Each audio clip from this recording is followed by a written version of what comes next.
쩝쩝, 호로록. 아우, 역시 산낙지는 참기름보단 초장이지.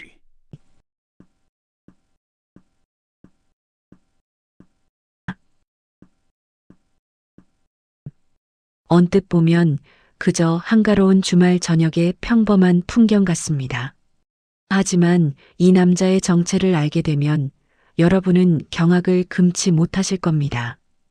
이 남자는 4년 6개월 전 비바람치는 바다에서 실종되어 이미 장례식까지 치른 제 남편입니다. 시신조차 찾지 못해 눈물로 바다에 묻었던 인간이 도대체 왜 내연녀의 첩첩산중 별장에서 완벽한 유령이 되어 산낙지를 뜯고 있는 걸까요? 남은 시간은 단 6개월. 죽은 자를 숨겨준 자, 그리고 그 죽음을 이용해 10억을 삼키려는 자. 자신의 무덤 위에서 춤을 추던 이들의 완벽한 거짓말은 5년 만에 나타난 저의 등장과 함께 처참하게 산산조각 나기 시작합니다. 도대체 이들에게는 무슨 일이 있었던 걸까요? 이 끔찍하고도 우스꽝스러운 막장 사기극의 시작은 지금으로부터 5년 전으로 거슬러 올라갑니다. 안녕하세요. 오늘은 흥미로운 이야기와 함께합니다. 구독과 좋아요 부탁드립니다. 새벽 4시 짙은 어둠이 채 가시지도 않은 수산시장은 벌써부터 상인들의 활기로 뜨겁습니다. 매캐한 트럭 매연과 비릿한 바다 냄새가 뒤섞인 이곳에서 가장 발걸음이 빠르고 억척스러운 사람은 올해 55의 윤미숙 씨입니다. 미숙 씨는 지역에서 제일 가는 반찬가게인 미숙밥상의 사장님입니다. 젊은 시절 남편의 빚보증으로 길거리에 나앉을 뻔했던 그녀는 시장 구석에서 젓갈을 팔며 악착같이 일어섰습니다. 미숙 씨의 두 손은 훈장과도 같습니다. 수십 년간 칼질을 하고 차가운 물에 손을 담그느라 마디는 굵어질 대로 굵어졌고 손등은 거북이 등껍질처럼 거칠어졌죠. 그래도 미숙 씨는 불평 한마디 하지 않습니다. 질 좋은 명란을 싸게 떼어온 날이면 그저 얼굴에 한바구음이 번질 뿐입니다. 오전 9시 가게 문을 열자마자 고소한 참기름 냄새가 골목을 채웁니다. 단골 손님들이 줄을 서서 미숙 씨의 겉절이와 장조림을 사갑니다. 쉴 틈 없이 밀려드는 손님들 덕에 앞치마는 금세 양념장으로 얼룩집니다. 하지만 미숙 씨의 이런 헌신적인 삶 이면에는 골마 터지기 직전의 상처가 있었습니다. 바로 동갑내기 남편 박태성 씨 때문입니다. 태성 씨는 평생 제대로 된 직장 하나 없이 허세만 가득한 남자였습니다. 미숙 씨가 뼈 빠지게 벌어온 돈으로 친구들에게 술을 사고 주식 투자를 한답시고 매번 큰 돈을 날려먹기 일쑤였죠. 요즘은 나이 60을 바라보면서도 멋을 낸다며 머리에 포마드를 바르고 외제차를 끌고 다녔습니다. 물론 그 차의 할부금 역시 미숙 씨의 통장에서 빠져나가고 있었습니다. 평화롭던 어느 날 오후 2시경이었습니다. 점심 장사를 마치고 잠시 숨을 돌리던 미숙 씨의 가게에 불청객들이 찾아옵니다. 검은 양복을 입은 건장한 사내 셋이 흑발로 가게 안을 성큼성큼 들어온 겁니다. 그들의 눈빛은 살기가 등등했습니다. 박태성 마누라 되죠? 남편분이 아주 간이 배 밖으로 나오셨던데.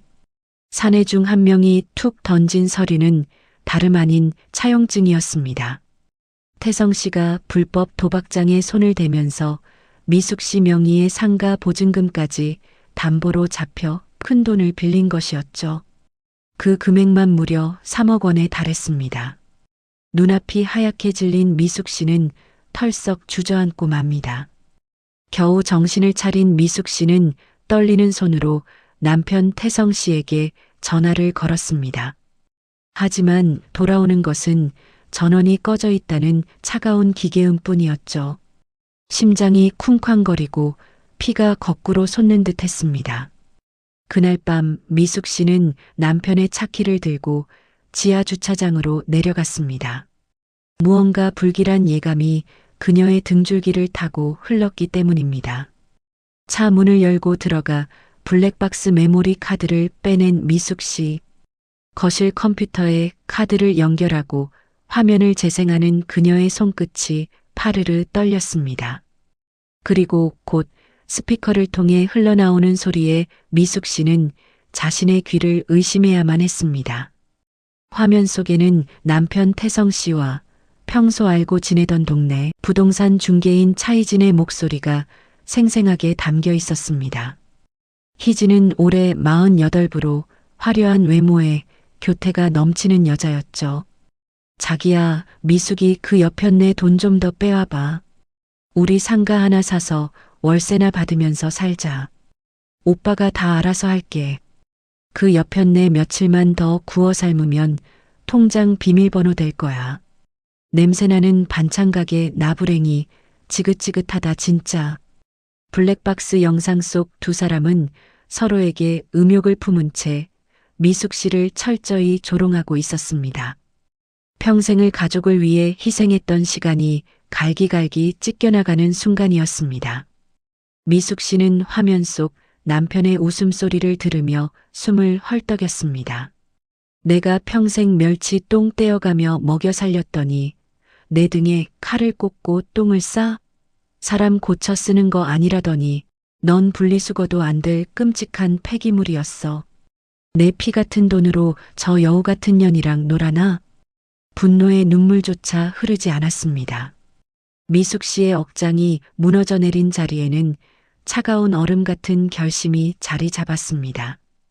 다음 날 아침 술 냄새를 풍기며 뻔뻔하게 현관문을 열고 들어오는 태성 씨의 얼굴 위로 묵직한 서류 봉투 하나가 날아들었습니다.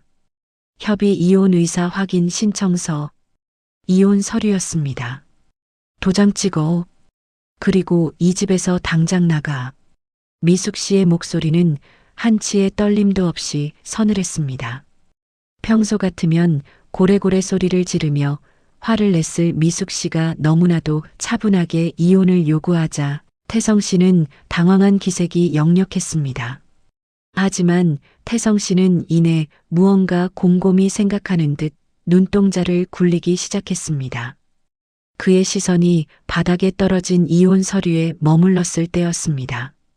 빚더미에 앉아 쫓겨날 위기에 처한 남자치고는 태성 씨의 입꼬리가 아주 미세하게 그리고 기묘하게 위로 말려 올라갔습니다. 그는 마치 이 상황을 기다리기라도 했다는 듯 섬뜩한 미소를 지었죠. 과연 태성 씨는 이대로 순순히 이혼 서류에 도장을 찍고 물러날까요?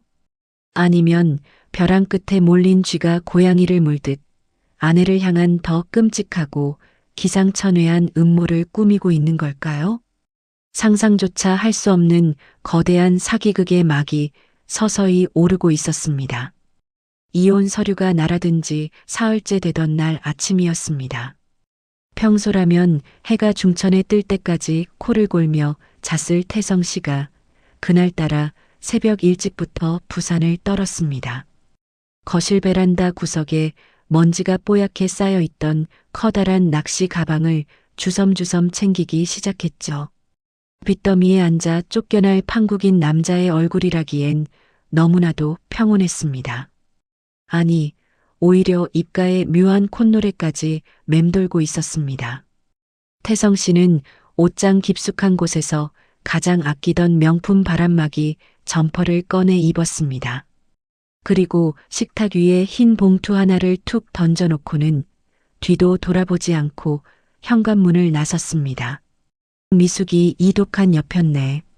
나한테 빈털터리로 이혼 도장만 찍고 나가라고? 어림없는 소리. 내가 머리가 얼마나 비상한 놈인지 아주 뼈저리게 느끼게 해주지. 넌 평생 내 빚이나 갚으면서 멸치똥이나 떼고 살아라. 태성 씨의 발걸음은 마치 소풍을 떠나는 소년처럼 가벼웠습니다. 그가 떠난 빈집 식탁 위에는 미안하다. 먼 곳으로 간다. 나를 찾지 말아라는 아주 뻔하고 촌스러운 유서 한 장만 덩그러니 남겨져 있었습니다. 오전 장사를 마치고 집에 들른 미숙 씨는 식탁 위에 유서를 발견했습니다. 보통의 아내들이라면 다리에 힘이 풀려 주저앉거나 오열했겠죠. 하지만 산전수전 다 겪은 미숙 씨는 달랐습니다. 그녀는 헛웃음을 치며 유서를 구겨서 쓰레기통에 휙 던져버렸습니다. 옌병, 먼 곳은 무슨 얼어 죽을 먼 곳이야. 사채업자들 무서워서 어디 시골 여관방에라도 기어 들어갔겠지. 미숙 씨는 남편이 그저 빚독촉을 피해 야반도주를 했다고 굳게 믿었습니다.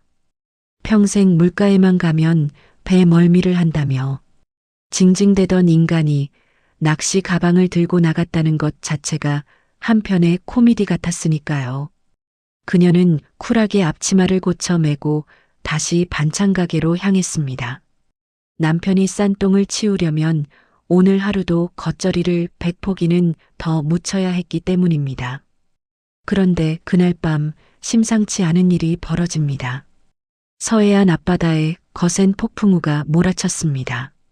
뉴스에서는 풍랑주의보가 발효되었다며 어선들의 출항을 금지하는 특보가 연일 쏟아졌죠. 비바람이 창문을 부서질 듯 때리는 밤, 미숙 씨는 이상하게 뒤척이며 잠을 이루지 못했습니다. 다음 날 아침 가게에서 한창 호박전을 부치고 있던 미숙 씨의 휴대폰이 요란하게 울렸습니다. 화면에 뜬 번호는 인천해양경찰서였습니다. 여보세요. 거기 박태성 씨 보호자 되십니까? 경찰의 목소리는 무겁고 건조했습니다. 어젯밤 폭풍우가 몰아치던 바다에서 남편 태성 씨가 빌려 탄 작은 낚싯배가 뒤집힌 채 발견되었다는 청천벽력 같은 소식이었습니다. 가스불을 끄는 미숙 씨의 손이 아주 미세하게 떨렸습니다. 아무리 미워도 아무리 쓰레기 같은 남편이라도 막상 사람이 죽었다는 소리를 들으니 머릿속이 새하얘지는 건 어쩔 수 없었죠. 황급히 택시를 타고 달려간 해양경찰서 앞마당에는 비릿한 바다 냄새와 함께 싸늘한 정적이 흐르고 있었습니다.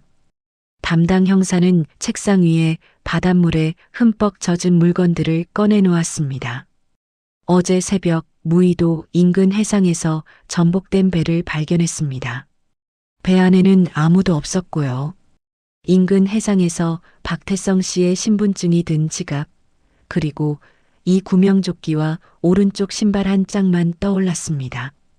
유서까지 쓰신 걸로 보아 스스로 목숨을 끊으신 것으로 강하게 추정됩니다.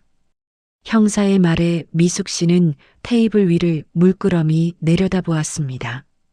퉁퉁 불어터진 가죽 구두. 분명 남편이 제일 아끼던 이탈리아제 명품 구두가 맞았습니다. 그런데 참 이상한 일입니다. 미숙 씨의 눈에는 슬픔보다 짙은 의아함이 먼저 스쳤습니다. 죽으러 가는 인간이 못하러 구명조끼를 챙겨 입어? 게다가 물을 그렇게 무서워하는 양반이 비바람치는 밤바다에 배를 몰고 나갔다고? 저기 형사님, 시신은요? 시신은 못 찾았나요?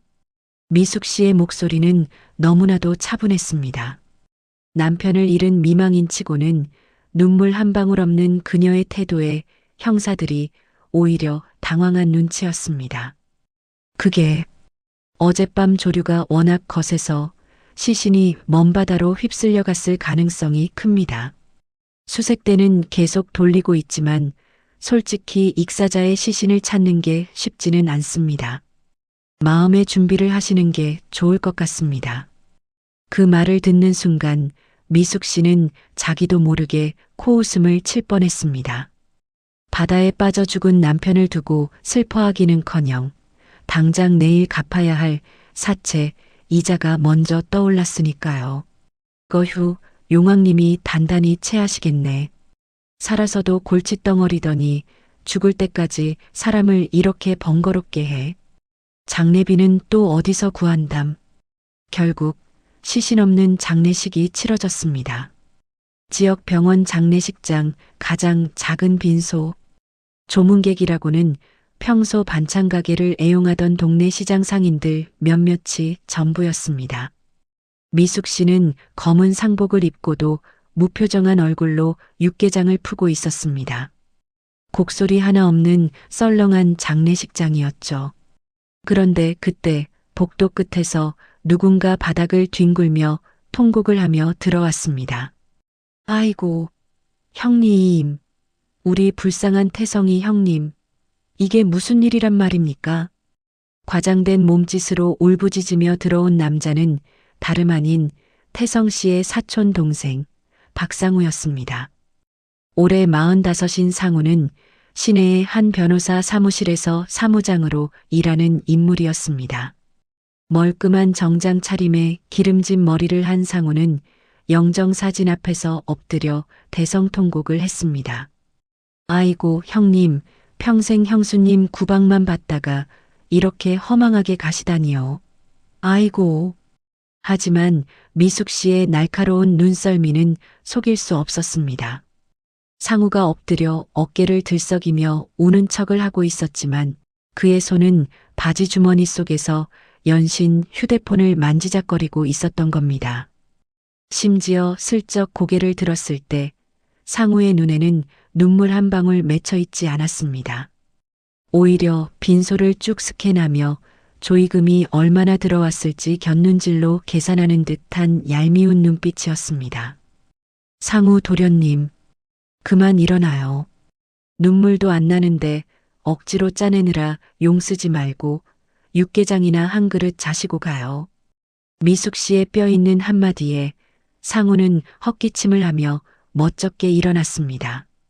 형수님도 참, 하나뿐인 피부치를 잃었는데 어찌 눈물이 안 나겠습니까?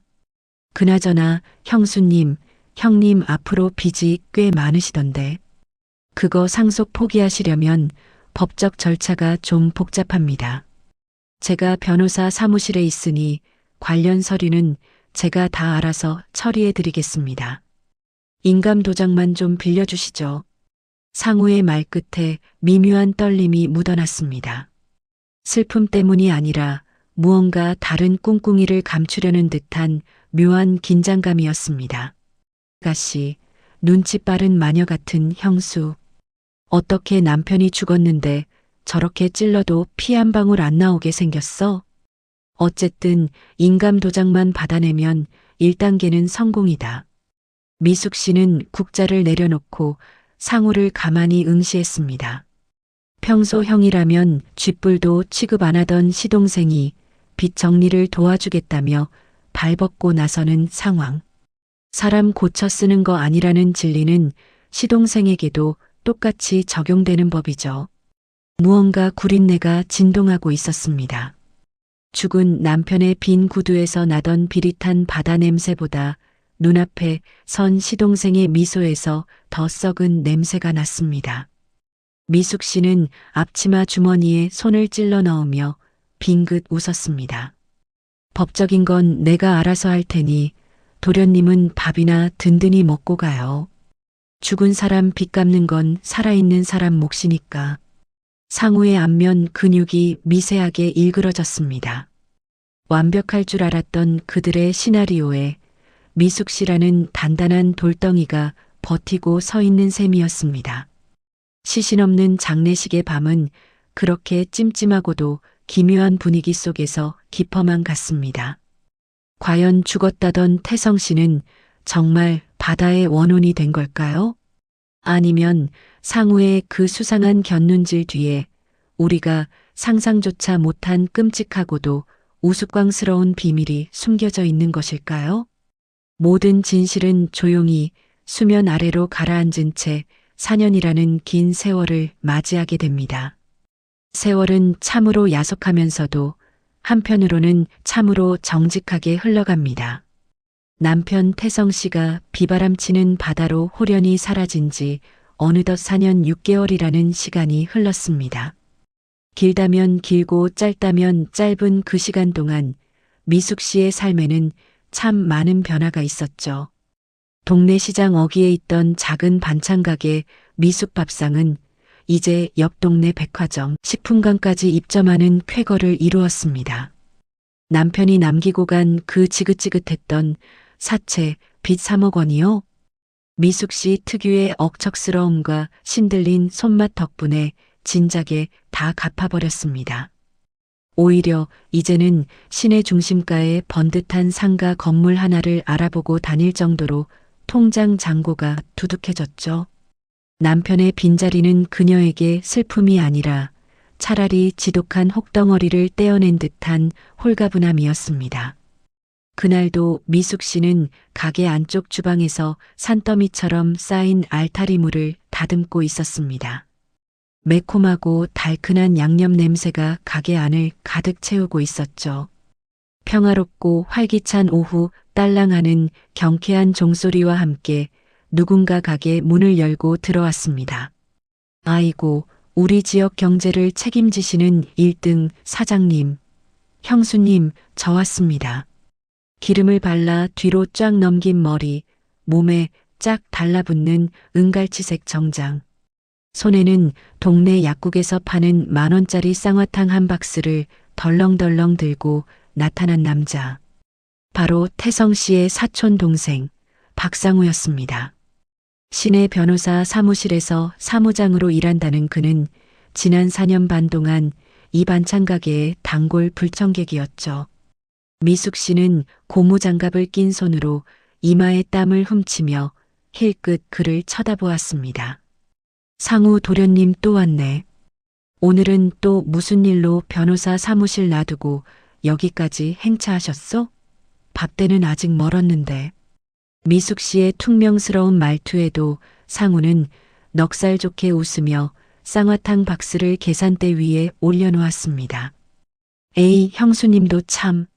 제가 뭐 밥 얻어먹으려고 오나요?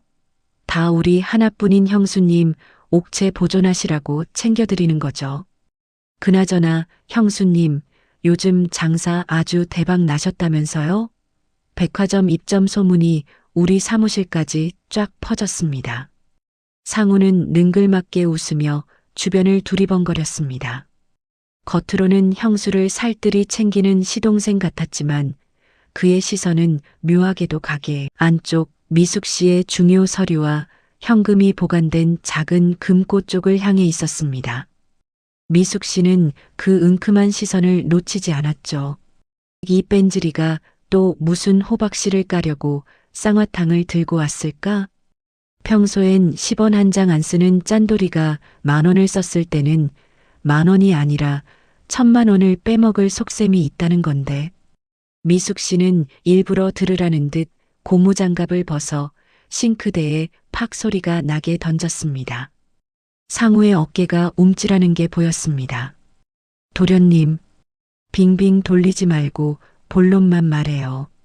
우리 장사하는 사람들은 시간이 금인 거 알잖아.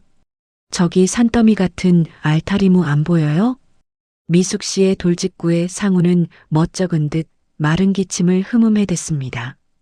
그리고는 주머니에서 손수건을 꺼내 이마에 송글송글 맺힌 식은땀을 닦아냈죠.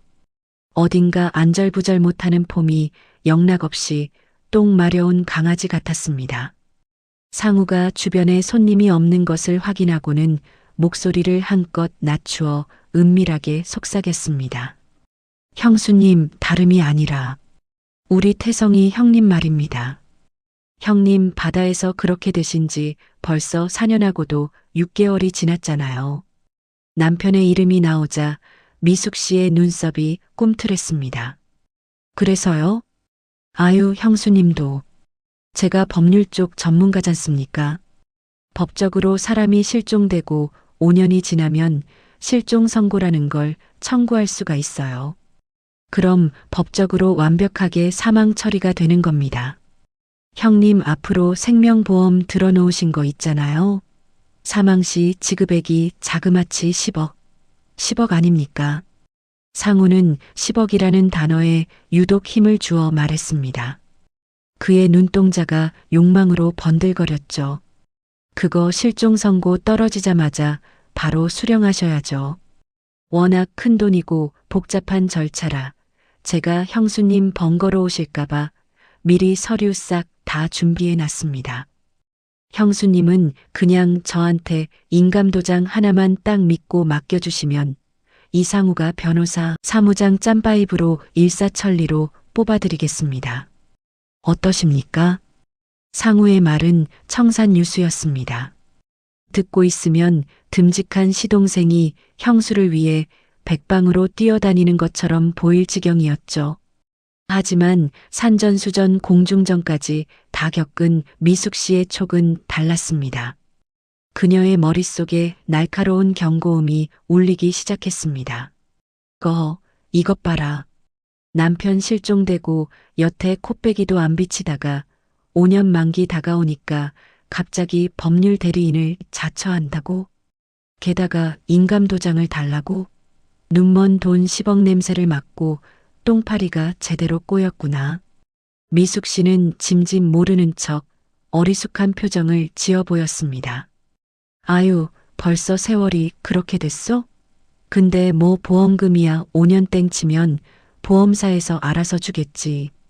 내가 요즘 백화점 납품하느라 바빠서 그런 거 신경 쓸 겨를도 없어요. 인감도장은 저기 깊숙한 데 넣어둬서 지금 당장 찾기도 힘들고. 미숙 씨가 슬쩍 미끼를 물지 않고 피하자 상우의 얼굴에 초조함이 역력히 드러났습니다. 입술을 달싹거리며 다급해진 그가 목소리를 높였습니다. 아이고 형수님, 보험사 놈들이 어떤 놈들인데 알아서 척척 돈을 줍니까? 어떻게든 안 주려고 꼬투리 잡는 게 그놈들 수법이에요. 제가 전문가라니까요. 이거 미리 수익자 확인도 좀 하고 법원에 실종 선고 청구도 들어가야 해서 인감도장이 꼭 필요합니다. 얼른 꺼내 보십시오. 제가 바로 구청 가서 증명서 떼겠습니다. 상우는 이제 거의 구걸하다시피 미숙 씨를 재촉했습니다. 평소에 그 여유롭고 뺀질거리던 모습은 온데간데 없었죠. 그 다급한 모습을 가만히 지켜보던 미숙 씨는 확신했습니다. 이놈이 무언가 엄청난 구린 짓을 꾸미고 있다는 것을요. 미치겠네. 이 늙은 여우가 왜 이렇게 뜸을 들여? 당장 그 도장 하나만 있으면 보험금 수익자를 내 차명 계좌로 슬쩍 돌려놓을 수 있는데 6개월만 버티면 10억이라고. 내 인생도 드디어 벤츠 타는 거라고. 상우의 속마음을 알리 없는 미숙 씨였지만 인간의 탐욕은 굳이 말하지 않아도 눈빛과 땀구멍으로 새어나오는 법입니다. 도련님, 나 잠깐 화장실 좀 다녀올 테니까 가게 좀 보고 있어요. 앞치마에 젓갈이 튀어서 좀 닦고 와야겠네. 미숙 씨는 앞치마를 탁탁 털며 가게 뒷문에 있는 외부 화장실로 향했습니다. 미숙 씨의 발소리가 멀어지는 것을 확인한 상우. 그의 두 눈이 매섭게 빛나기 시작했습니다. 이것은 절호의 기회였습니다.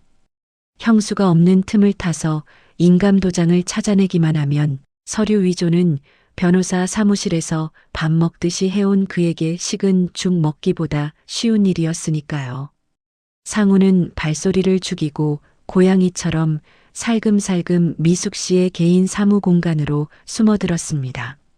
책상 서랍을 조심스럽게 열고 덜그럭거리는 소리가 나지 않게 서류 뭉치들을 파헤치기 시작했죠. 어디 뒀지? 이 마녀 같은 여편네 도장을 뱃속에 품고 다니나. 첫 번째 서랍 통과, 두 번째 서랍 통과. 마침내 가장 아래 칸, 굳게 잠겨있던 낡은 금고 옆에 놓인 작은 자개 상자를 발견했습니다. 상우의 입가에 비릿한 미소가 번졌습니다. 찾았다. 빙고. 떨리는 손으로 상자 뚜껑을 열려는 찰나였습니다. 거기서 남의 쌈짓돈이라도 찾수? 등 뒤에서 들려온 서늘한 목소리. 상우는 하마터면 심장이 입 밖으로 튀어나올 뻔했습니다. 뻣뻣하게 굳은 목을 기계처럼 삐걱거리며 돌려보니 화장실에 간다던 미숙 씨가 팔짱을 낀 채 서늘한 눈빛으로 그를 내려다보고 있었습니다. 조금 전까지의 수더분한 동네 아줌마의 모습은 온데간데없고 마치 먹잇감을 노려보는 한 마리 호랑이 같았습니다. 아니, 형수님, 그게 아니고요. 상우는 스프링처럼 튀어오르며 변명을 늘어놓기 시작했습니다. 얼굴은 이미 사색이 되어 있었고 이마에서는 비 오듯 땀이 쏟아졌습니다. 저기 책상 밑에 바퀴벌레. 그래요. 이따만한 바퀴벌레가 기어 들어가길래. 위생이 생명인 반찬 가게에 벌레가 있으면 안 되잖아요. 그래서 제가 잡으려고. 상우는 잊지도 않은 벌레를 잡는 신용을 하며 허둥지둥 책상 밑에서 기어 나왔습니다. 미숙 씨는 그런 상우를 벌레 보듯 쳐다보며 차갑게 내뱉었습니다. 바퀴벌레? 우리 가게엔 세스코 불러놔서 벌레 한 마리 없는데. 지금 내 눈앞에서 기어다니는 덩치 큰 바퀴벌레 한 마리는 보이네. 미숙 씨의 뼈를 때리는 일침의 상우는 쥐구멍이라도 숨고 싶은 심정이었습니다. 하하. 형수님 농담도 참. 아무튼 제가 바빠서 이만 가보겠습니다. 도장거는 다음에 또 말씀 나누시죠. 건강하십시오. 상우는 뒤통수에 대고 쏟아지는 미숙 씨의 따가운 시선을 견디지 못하고 도망치듯 가게를 빠져나갔습니다. 허둥대며 달려나가는 그의 뒷모습은 영락없이 죄지은 범죄자의 모습 그 자체였습니다. 덜컹거리며 닫힌 유리문 너머로 상우의 차가 급하게 출발하는 것을 지켜보며 미숙 씨는 팔짱을 푼 채 서서히 눈을 가늘게 떴습니다. 4년 전 죽은 남편의 텅 빈 장례식장에서 거짓 눈물을 짜내던 시동생의 모습이 오버랩되었습니다. 그때도 무언가 구린내가 났었죠. 하지만 오늘 억지로 도장까지 훔치려던 모습을 보니 이것은 단순한 욕심을 넘어선 무언가가 분명했습니다. 저놈 저거 분명 독단으로 움직이는 게 아니야. 저 멍청한 머리에서 저런 대범한 짓이 나올 리가 없지. 뒤에 누군가 있다. 미숙 씨의 육감이 맹렬하게 요동치기 시작했습니다. 시동생 상우의 초조함, 그리고 다가오는 남편의 실종 선고오년. 이 두 가지 퍼즐 조각을 맞추어 보던 미숙 씨는 결심했습니다. 죽은 남편이 남기고 간 마지막 미스터리의 바닥을 직접 파헤쳐 보기로요. 미숙 씨는 앞치마 주머니에서 휴대폰을 꺼내 예전부터 알고 지내던 흥신소, 사설탐정 사무소의 번호를 꾹꾹 눌렀습니다.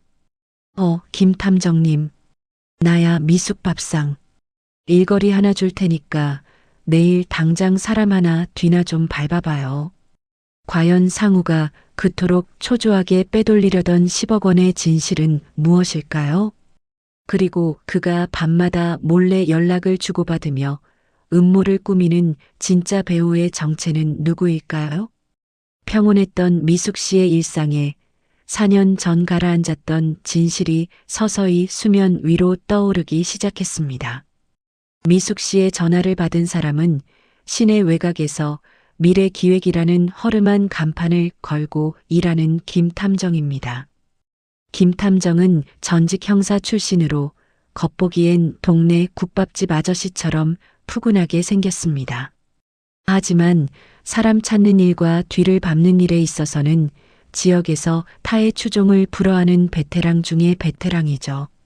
미숙 씨의 의뢰를 받은 다음 날 오후 5시, 김 탐정은 상우가 일하는 변호사 사무실 건물 건너편에 자리를 잡았습니다. 그의 차림새는 영락없는 치킨 배달원입니다. 빛바랜 오토바이 헬멧을 깊게 눌러쓰고 오토바이 뒷자리에는 커다란 배달통까지 매달아 두었죠. 뉘엿뉘엿 해가 저물어갈 무렵 드디어 변호사 사무실 회전문 사이로 익숙한 얼굴이 나타납니다. 바로 뺀질거리는 은갈치 정장의 사촌 동생 박상우입니다. 상우의 발걸음은 평소보다 훨씬 가볍고 경쾌했습니다. 마치 첫 데이트를 하러 가는 20대 청년처럼 콧노래까지 흥얼거리고 있었죠. 그는 자신의 검은색 그랜저 차량에 올라타더니 룸미러를 보며 앞머리를 쓸어 올렸습니다.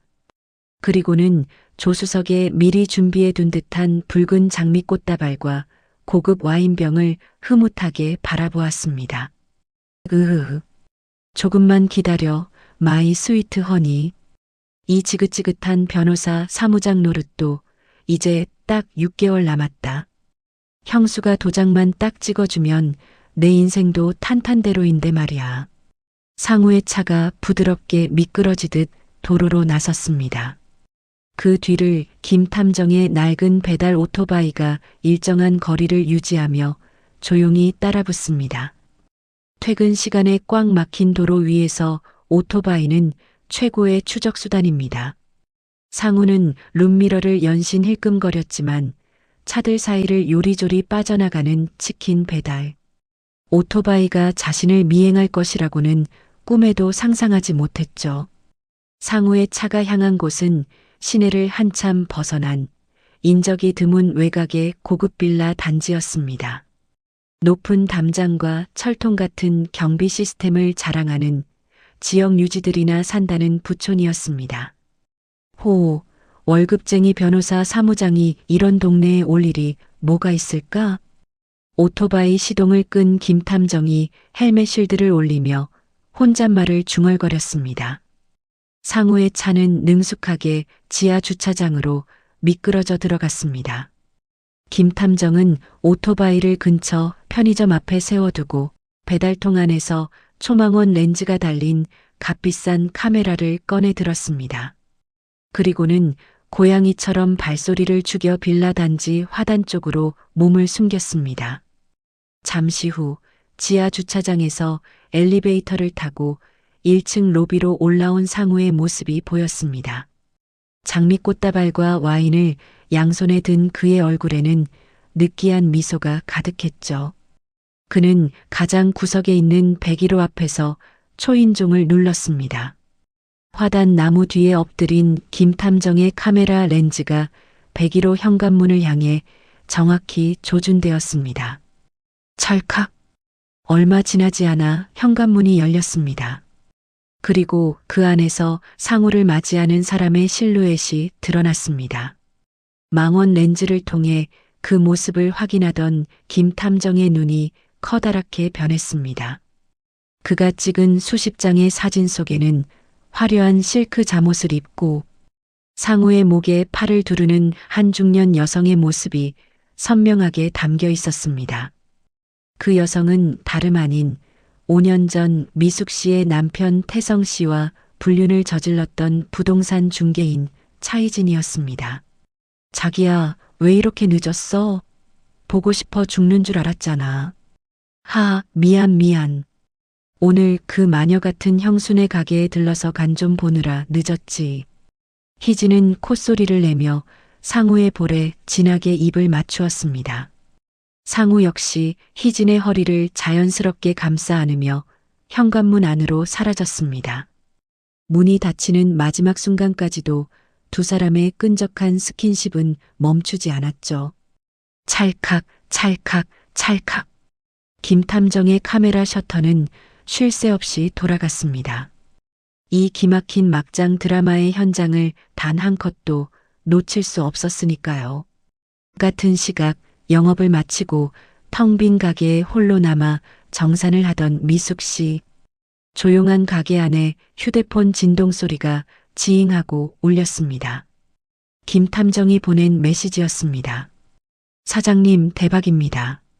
심호흡 한번 하시고 사진 열어보십시오.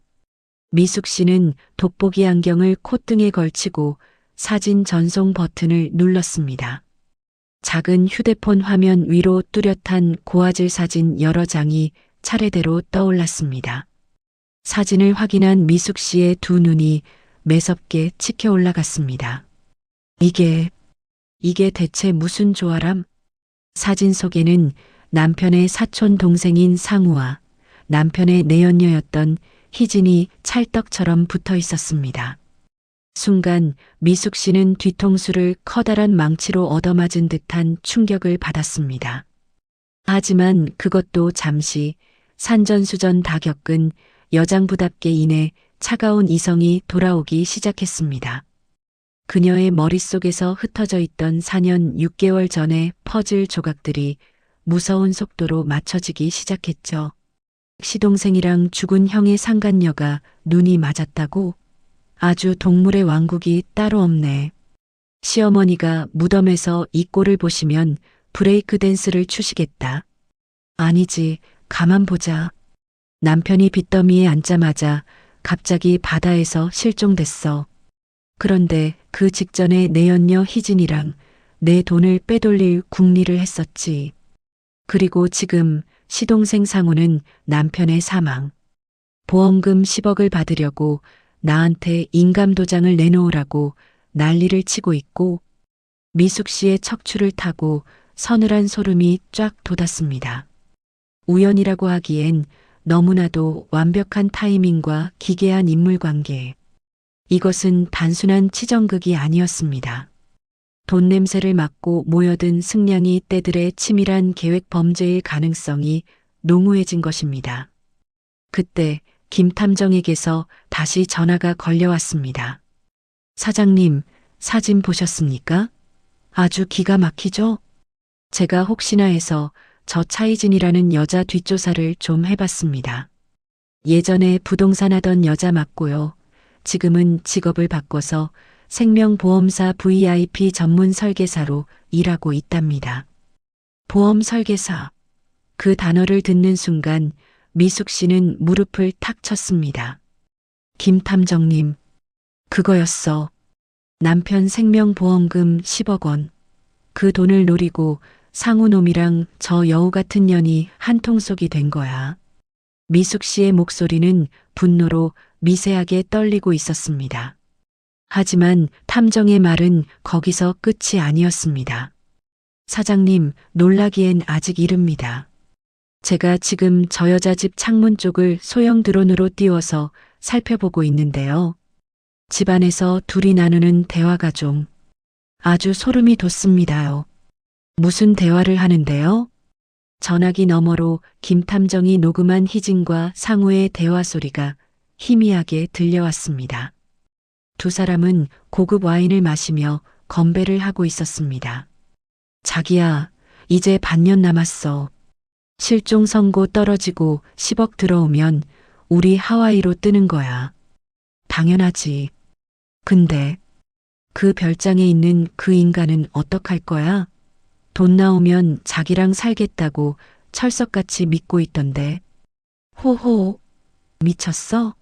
내가 그 늙은이랑 왜 살아? 보험금 나오자마자 외곽에 있는 정신병원 폐쇄병동에 확 집어넣어 버릴 거야. 돈도 없고 신분도 없는 유령인데 누가 찾기나 하겠어? 녹음된 음성을 듣던 미숙 씨의 손에서 휴대폰이 툭 하고 바닥으로 떨어졌습니다. 심장이 터질 듯이 요동치고 숨이 턱 막혀왔습니다. 별장에 있는 그 인간이라니? 신분이 없는 유령이라니? 미숙 씨의 뇌리에 번개처럼 하나의 가설이 스쳐 지나갔습니다. 상상조차 하기 싫은 너무나도 끔찍하고 기상천외한 가설이었습니다. 설마, 아니겠지. 바다에 빠져 죽었다던 그 인간이 내 남편 박태성이가 아직 살아있다고. 어두컴컴한 반찬가게 안 홀로 선 미숙 씨의 눈동자가 차갑게 번뜩였습니다. 지난 5년간 가라앉아 있던 추악한 진실의 꼬리가 드디어 미숙 씨의 발밑에 확실하게 밟히는 순간이었습니다. 과연 희진의 입에서 나온 별장에 있는 그 인간은 정말 죽은 줄 알았던 남편 태성 씨일까요? 미숙 씨의 복수극은 이제부터가 진짜 시작입니다.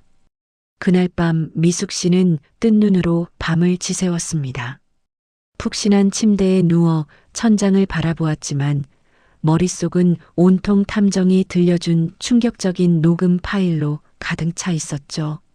남편의 사망보험금 10억 원, 상간녀 희진과 사촌 동생 상우의 미래, 그리고 외곽 별장에 숨어 있다는 정체불명의 인간까지. 가슴속에서 뜨거운 불길이 치솟아 올랐습니다. 남편을 잃은 슬픔 때문이 아니었습니다. 감히 내 등 뒤에서, 그것도 내가 평생 피땀 흘려 모은 재산과 엮인 돈으로, 저런 시궁창 같은 연극을 꾸미고 있었다는 사실에 괘씸해서 천불이 났던 것입니다. 미숙 씨는 찬물을 벌컥벌컥 들이켰습니다. 이 썩어 문드러질 인간들. 그래, 파리떼가 꼬이는 데는 다 그만한 똥냄새가 나는 법이지. 내 남편 목숨값으로 하와이를 가겠다고? 어린 반푼어치도 없는 소리.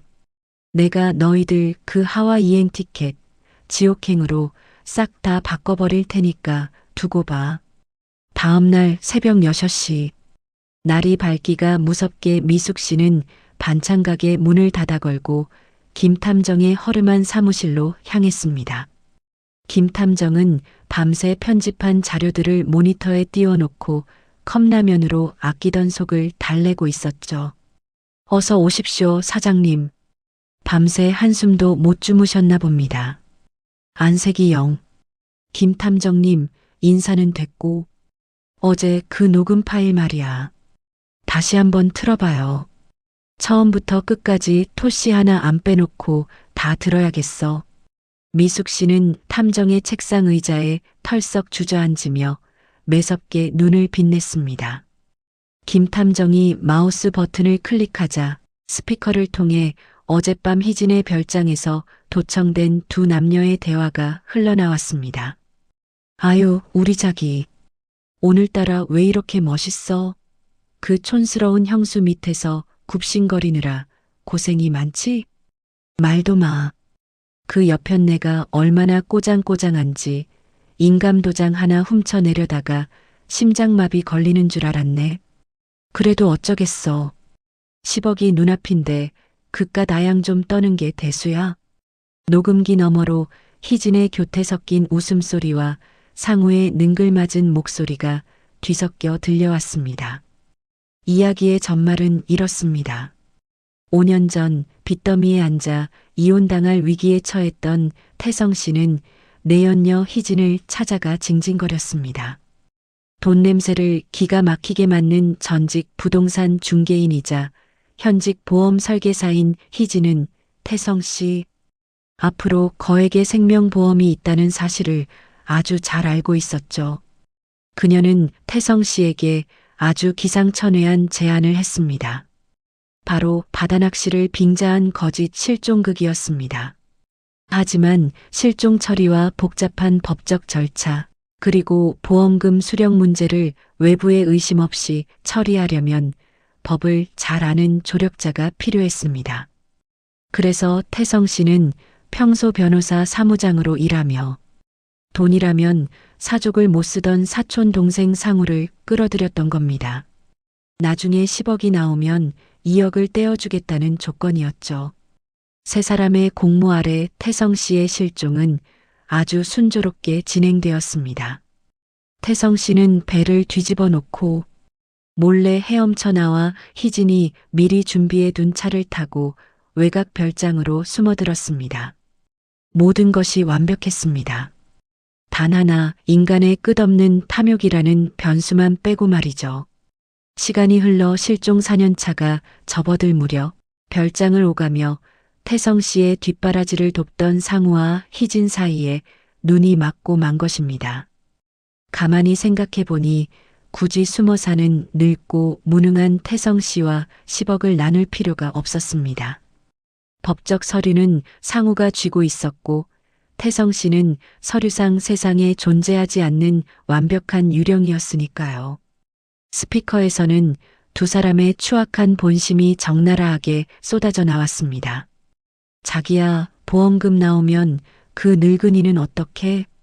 요즘도 별장 안에서 산낙지 사오라고 얼마나 징징대는지 귀찮아 죽겠어. 걱정 마.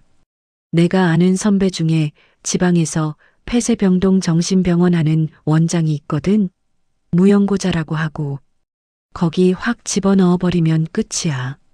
주민등록도 말소된 죽은 사람을 누가 찾아? 호호. 역시 우리 자기가 최고야. 그 인간은 자기가 죽어서 자기 제삿밥 훔쳐먹는 줄도 모르고 별장에서 팔자 좋게 TV나 보고 있잖아. 녹음 파일이 끝나는 순간 좁은 탐정 사무실에는 무거운 정적이 내려앉았습니다. 김 탐정은 헛기침을 하며 미숙 씨의 눈치를 살폈습니다. 남편이 살아있다는 기쁨보다 가족에게 철저히 이용당하고 버려진 남편의 처지가 너무나도 기가 막혀서 혀를 내두를 지경이었죠. 사장님, 아무래도 바다에 빠져 죽었다던 바깥 양반께서 저 별장에 살아 숨쉬고 계신 게 확실해 보입니다. 사촌 동생과 내연녀가 눈이 맞아서 본 남편을 뒤통수 치려는 아주 전형적인 막장 드라마네요. 미숙 씨는 굳게 담은 입술을 천천히 뗐습니다. 그녀의 표정은 마치 상한 알타리물을 베어 문 사람처럼 한껏 구겨져 있었습니다. 어휴, 빙신 같은 인간. 바람을 피울 거면 좀 똑똑한 년이랑 피우든가. 지 명줄 끊어놓을 꽃뱀한테 홀려서 지 사촌 동생한테까지 뒤통수를 맞아 꼬레지는 10억 나오면 나한테 복수하고 그 여자랑 떵떵거리며 살 줄 알았겠지. 내가 괘씸해서라도 저새 인간들 지옥불에 떨어지는 꼴을 꼭 두 눈으로 봐야겠어. 박태성, 당신이 살아있다는 게 참 다행이야. 죽은 놈 무덤에다 침을 뱉을 수는 없어서 답답했는데 살아서 펄떡거리고 있다니 내 손으로 직접 멱살을 잡아줄 수 있잖아. 당신은 바다에서 죽은 게 아니야. 오늘 내 손에 죽은 줄 알아. 김 탐정님, 당장 그 별장으로 갑시다. 백문이 불여일견이라고 내 두 눈으로. 그 왼수 같은 얼굴을 1초라도 빨리 확인해야 속이 뻥 뚫릴 것 같으니까. 미숙 씨는 탁자를 거칠게 치고 일어났습니다. 가방을 챙겨드는 그녀의 어깨에는 마치 개선장군 같은 비장함마저 감돌고 있었죠. 늦은 오후 김 탐정의 낡은 승합차가 희진의 이름으로 된 외곽 별장 근처 숲길에 멈춰 섰습니다.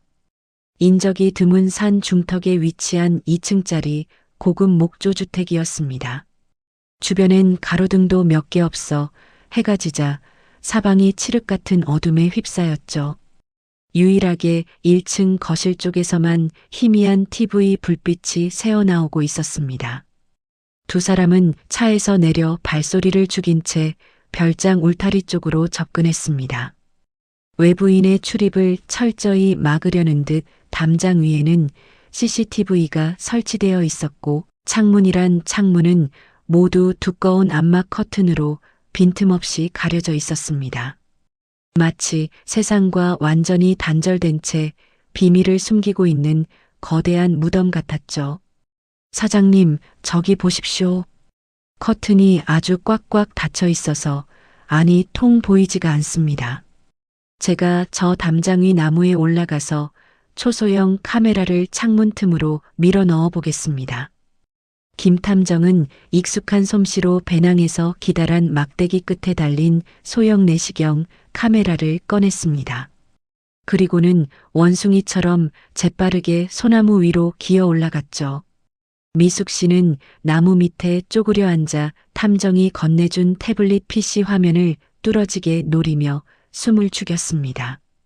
카메라 렌즈가 거실 창문의 아주 미세한 틈새를 파고들어 마침내 내부의 모습을 비추기 시작했습니다. 화면이 지지직거리다 이내 초점이 맞으며 거실 풍경이 선명하게 나타났습니다.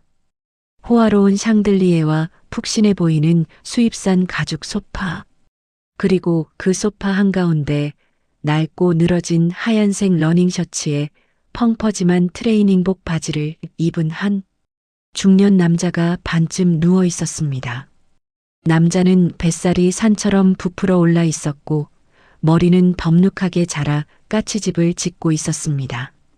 화면 너머로 들려오는 TV 소리는 아주 유쾌한 코미디 영화였습니다. 남자는 영화를 보며 껄껄껄 하고 입을 벌려 웃어댔죠.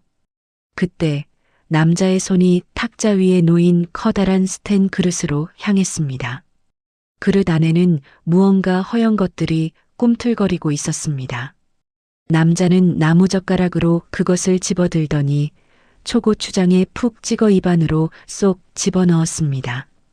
쯧쯧쯧, 역시 산낙지는 참기름장보다 초장이지. 아주 쫄깃쫄깃한 게 사람 살맛 나네. 화면 속 남자의 혼잣말이 들려오는 순간 나무 밑에서 태블릿 PC를 쥐고 있던 미숙 씨의 손이 미친 듯이 덜덜 떨리기 시작했습니다. 화면 속에서 산낙지를 우적우적 씹어넘기며 TV 불빛에 얼굴을 들이민 그 뚱뚱한 남자. 오른쪽 눈썹 아래에 선명하게 박힌 검은색 큰 점. 그리고 씹을 때마다 실룩거리는 특유의 얇은 입술.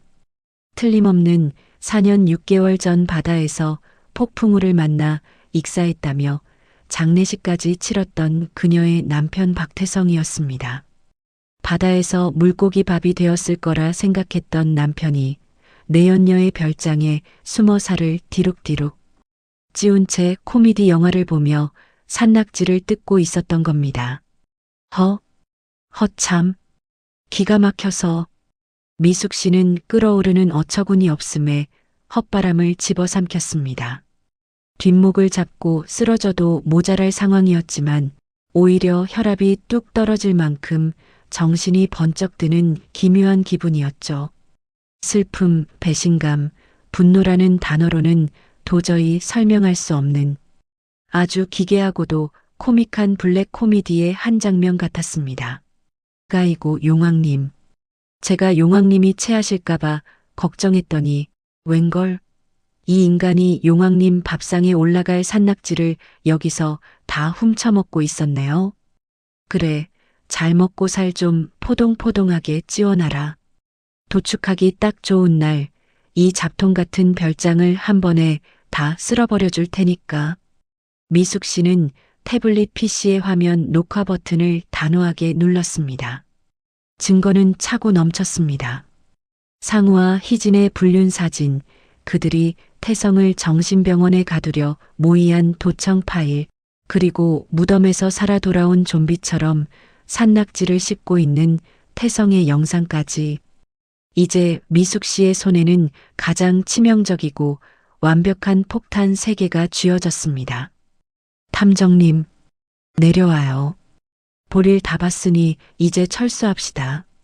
나무 위에서 헐레벌떡 내려온 김 탐정은 미숙 씨의 차분한 얼굴을 보고 오히려 섬뜩함을 느꼈습니다. 보통 아내들이라면 남편이 살아있다는 걸 눈으로 확인한 순간 창문을 깨고 들어가 머리채를 잡는 게 정상이었으니까요. 사장님, 괜찮으십니까? 당장 경찰에 신고해서 저 사기꾼 놈들을 잡아 넣어야 하는 거 아닙니까? 김 탐정의 호들갑에도 미숙 씨는 옷에 묻은 흙먼지를 툭툭 털며 빙긋이 미소를 지었습니다. 그 미소는 아주 서늘하면서도 무서울이만치 우아했죠. 탐정님, 쥐를 잡을 땐 구멍을 다 막아놓고 연기를 피워야 지들끼리 물어뜯다가 죽는 법이에요. 경찰 부르는 건 너무 싱겁지. 내가 저것들 평생 트라우마 생기게 아주 기가 막힌 파티를 하나 열어줄 참이니까. 밤하늘을 올려다보는 미숙 씨의 두 눈동자에 차가운 달빛이 반사되어 번쩍였습니다. 5년 동안 지하에 묻혀있던 더러운 비밀들이 마침내 미숙 씨의 발밑에서 터질 준비를 마쳤습니다. 과연 미숙 씨가 준비한 기가 막힌 파티는 도대체 어떤 모습일까요? 그리고 10억이라는 신기루를 쫓던 이 3명의 하룻강아지들은 자신들의 목을 조여오는 파국의 그림자를 언제쯤 눈치채게 될까요? 남편이 살아있다는 그것도 아주 피둥피둥 살이 찐 채로 내 연녀의 별장에서 산낙지를 뜯고 있다는 기막힌 진실을 마주한 다음 날 아침 반찬가게 미숙 밥상의 주방에서는 그 어느 때보다 살벌한 도마 소리가 울려 퍼지고 있었습니다. 평소라면 콧노래를 흥얼거리며 나무를 묻혔을 미숙 씨지만 오늘따라 그녀의 손에 들린 커다란 식칼은 마치 허공을 가르는 장수의 검처럼 매서웠습니다. 텅, 텅, 텅. 팔뚝만한 꽁치들의 대가리가 미숙 씨의 칼질 한 번에 추풍낙엽처럼 썰려 나갔습니다. 곁에서 마늘을 까던 종업원 아주머니가 그 살벌한 기세에 눌려 침을 꼴깍 삼킬 정도였죠. 미숙 씨의 표정은 얼음장처럼 차가웠지만 그녀의 눈빛 속에는 시퍼런 불꽃이 일렁이고 있었습니다. 그래, 박태성. 당신이 물고기 밥이 된 줄 알고 내가 해마다 제사상에 꽁치를 구워 올렸지. 그런데 살아서 내 연녀랑 호의호식하며 내 돈 10억을 노려 꽁치 대가리 썰리듯. 당신들의 그 얄팍한 수작도 오늘부로 끝이야. 오전 11시 가게 뒷문으로 김탐정이 조심스럽게 들어왔습니다. 그의 손에는 두툼한 노란색 서류 봉투가 들려 있었죠. 미숙 씨는 고무장갑을 벗어 던지고 앞치마에 손을 닦으며 탐정을 개인 사무실로 불렀습니다. 사장님, 지시하신 대로 싹 다 인화해 왔습니다. 아주 화질이 끝내줍니다요. 김탐정이 봉투에서 꺼낸 것은 A4 용지 크기로 큼지막하게 인화된 사진들이었습니다. 지난밤 사촌 동생 상우와 내연녀 희진이 현관에서 부둥켜 안고 뒹굴던 그 난뜨거운 장면들이었죠. 미숙 씨는 그 사진들을 마치 더러운 오물을 보듯 두 손가락으로 집어들며 빙긋 웃었습니다. 탐정님, 수고했어요. 이 정도 크기면 눈이 침침한 우리 바깥 양반도 돋보기 없이 아주 잘 보겠네. 그리고 그 녹음 파일 들어있는 USB랑 블루투스 스피커도 챙겼죠? 그럼요. 빵빵하게 충전해 놨습니다. 그런데 사장님, 정말 우리끼리 쳐들어갈 겁니까? 상대는 남자 둘에 여자 하나입니다. 자칫하면 위험해질 수도 있다고요. 차라리 지금이라도 경찰에 사기죄로 넘기는 게. 김 탐정은 여전히 걱정스러운 눈치였습니다. 죽은 줄 알았던 인간이 살아있는 것도 무서운데 돈에 눈이 먼 공범들이 무슨 짓을 할지 모르니까요. 하지만 미숙 씨는 립스틱을 짙게 덧바르며 거울을 향해 단호하게 고개를 저었습니다. 경찰서에 넘기면 수갑차고 끝이잖아요. 그건 내 지난 5년간의 피눈물에 대한 예의가 아니지. 지들끼리 믿고 의지하던 썩은 동아줄이 끊어질 때 그 바닥 없는 절망감을 내 두 눈으로 똑똑히 봐야겠어요. 가시죠, 탐정님. 죽은 남편 제사상 엎으러 갈 시간이니까. 오후 2시. 햇살이 가장 뜨거운 시간, 김 탐정의 승합차는 다시 한번 외곽의 산속 별장으로 향했습니다. 김 탐정의 철저한 조사에 따르면 이 시간 희진은 보험사 지점장 회의에 참석 중이고 상우는 변호사 사무실에서 재판 서류를 정리하고 있을 시간이었습니다. 즉, 별장에는 완벽한 유령이 되어버린 태성 씨 혼자 남아있다는 뜻이었죠. 차에서 내린 미숙 씨의 발걸음은 거침이 없었습니다. 도둑고양이처럼 몰래 접근했던 어젯밤과 달리 대낮에 당당히 별장 현관문으로 걸어가는 그녀의 뒷모습은 마치 밀린 외상값을 받으러 온 사채업자 같았습니다. 탐정님, 문 따요. 미숙 씨의 짧은 지시에 김 탐정은 씩 웃으며 주머니에서 디지털 도어록 해제 장비를 꺼냈습니다. 전직 형사 출신인 그에게 이런 구형 도어록은 장난감이나 다름없었습니다. 삐빅하는 짧은 기계음과 함께 굳게 닫혀있던 육중한 철문이 스르륵 열렸습니다. 현관문을 열자마자 확 끼쳐오는 냄새. 그것은 값비싼 디퓨저의 인공적인 꽃향기와 오랫동안 씻지 않은 호라비의 쉰내, 그리고 전날 먹다 남은 배달 음식에 찌든 내가 뒤섞인 아주 기괴한 악취였습니다. 미숙 씨는 손부채질을 하며 코를 막았습니다. 별장 내부는 대낮임에도 불구하고 두꺼운 암막 커튼이 쳐져 있어 동굴처럼 어두컴컴했습니다. 바닥에는 빈 소주병과 족발 뼈다귀가 뒹굴고 있었고 널브러진 허물처럼 벗어둔 옷가지들이 널려 있었죠. 그리고 거실 한가운데 놓인 거대한 가죽 소파. 그 위에는 등받이에 깊숙이 파묻힌 채 코를 심하게 골고 있는 살덩어리가 있었습니다. 바로 태성 씨였습니다. 태성 씨의 몰골은 말이 아니었습니다. 5년 전 나름대로 멋을 부리고 다니던 포마드 머리의 중년 사내는 온데간데 없고 산속에서 갓 튀어나온 자연인처럼 머리와 수염이 덥룩했습니다. 산낙지와 배달 음식으로 찌운 뱃살은 출렁거렸고 러닝셔츠에는 시뻘건 초장 자국이 훈장처럼 묻어 있었죠. 눈앞에서 남편의 살아있는 흉측한 꼬락서니를 직접 마주한 미숙 씨.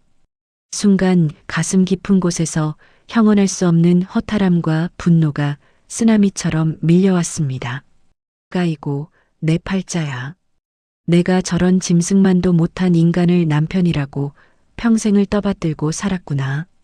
죽은 척 숨어 지내면 최소한 불안에 떨며 바싹 말라야 정상 아니야?